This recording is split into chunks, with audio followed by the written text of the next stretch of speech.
The quote, I have no enemies. It's in the anime Vinland Saga and is said by the main character Thorfinn. I don't know much about the anime. I haven't watched the anime or have read the manga series. Discovered this quote through meme culture by just scrolling just randomly through the internet. Um, I'll say I have a different interpretation, like everyone does. With the quote, I have no enemies, and today I'll be discussing my three main points of what I'll be discussing about with I have no enemies. So the first point, which is very surface level, is people are born with no enemies. So that means we were born into this world with no right or obligation to do any harm to another human being.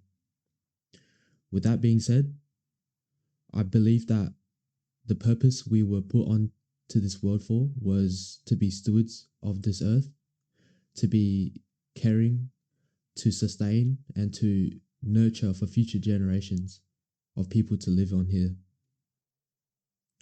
With that being said, though, again, it ties back to we have no right or obligation to wrong another person from birth, because that is the biggest growth stunt in our human endeavor to try and progress in this life.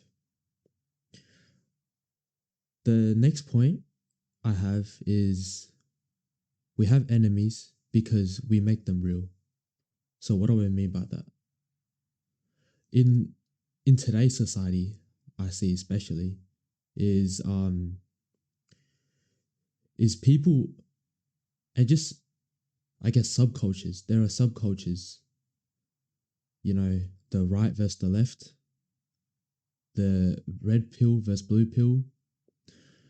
Hell, even maybe a niche group of Christians against a niche group of Muslims. And this creates a divide between two or more subcultures that could really negatively impact the people who are following those subcultures. Now, I would like to say that the people who are following these subcultures are most often sheeps, and how would I like to frame this? Like they're just sheep who just cannot filter through their own unique lens because they have none, right? They see the world through the lens of I'll give an example of a red pillar. So someone in the red pill space could give a statement, and then the person consuming that content goes out into the world and views the world in that lens. And I believe that's very damaging because not only it creates divisions in people, but also it doesn't, like, you're not really living life at that point. You're living your life through another person's lens, and it's just polarized. So that's my 2 cents on people making enemies real. The last one, the third one, is probably a funny one to me. And that's the villain arc. I believe, okay, let me backtrack. For those who don't know what the villain arc is, it is basically someone who is going through self-improvement in a vain way, if that makes sense. So I'll paint a picture. So you're dating a girl and she cheats on you.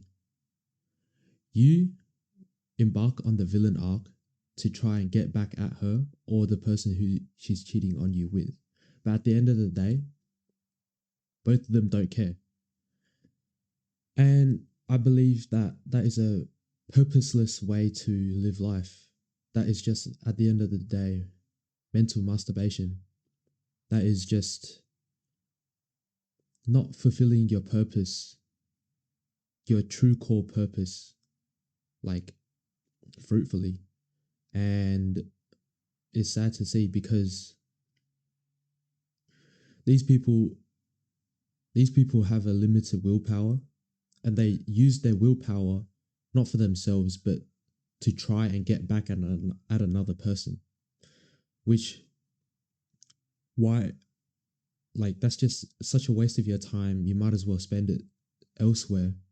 Discover self-improvement for yourself, for it to actually better yourself, so that you can have pride in yourself and not pride yourself in getting back at another person.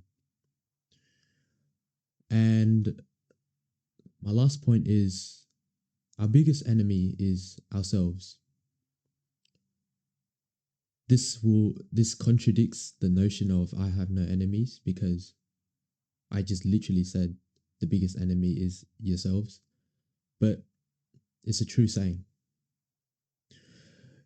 It might be a cliche saying, seeing that everyone says it, but it's true. For me, on how I see it, there's a spectrum. There's our limiting beliefs and our ego and our overconfidence. So starting with self-belief, I'll give an example. So imagine you're trying to talk to this girl, but you're too scared to approach her. And you have the limiting belief of, I'm not good looking enough for her. I'm not on her status. While the whole time, she probably thinks you're cute, or, you know, what if she actually rejects you? Well, first of all, nothing changed. You were in the same position that you were in 5 minutes ago prior to approaching her, but now you've gained more experience. And second of all, it's her loss because she didn't give herself the opportunity to know you, right? If you're a man of substance, then you are the opportunity. And I think I'm sounding a little bit too red-pilled here, but I think it's true. Like,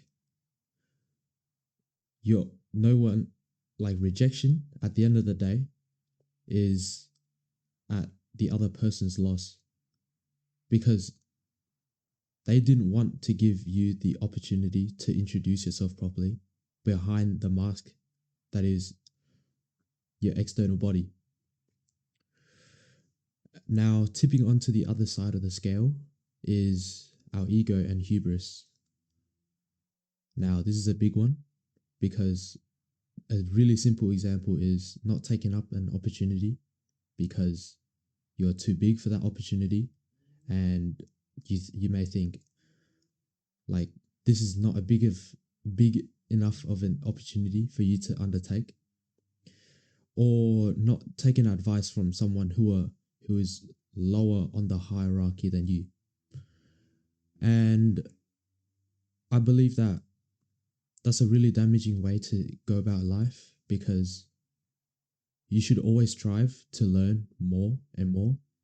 Even if the person is below you, they might have a great idea that you don't yet see. And who knows, you might capitalize off of that, but you didn't give them the opportunity to like tell you about it. So yeah, just this last part is just about opportunities. Now, my story on how I developed these core principles. So we'll go back in time, back to 2020, when I was 15 years old, so 3 years ago. And now I'm now 18, so yeah, I've lived these principles for 3 years, and I'm still tinkering them to this day. But so when we were in lockdown, I just thought to myself, why am I so, like, sad and depressed all the time? And I realized it was because the group of people who I was hanging around We're just generally very judgmental, very like they would like to instigate fights and all that. So I was like, damn, why am I hanging around these people, and like why is this making me so unhappy? And I just realized that you can't control what you can't control. That's the ultimate message here. You can't control what people think of you. You can't control if they judge you, if they have like a certain animosity towards you. So you should try to live your life how you want. Try to not judge the other person so quickly. At the end of the day, people are just going to judge others for what they see. People say don't judge the book by its cover, but we see it everywhere around the world. So my call to action for you is to give gratitude, to show gratitude to whoever has done you right in life, and conversely, apologize or talk things over to the people who have done you wrong. I hope this video helps. These these four principles, I should say, is what has helped me through these 3 years. I hope you enjoyed this video. I hope you gained some value from my little speech today, and I hope to see you next time.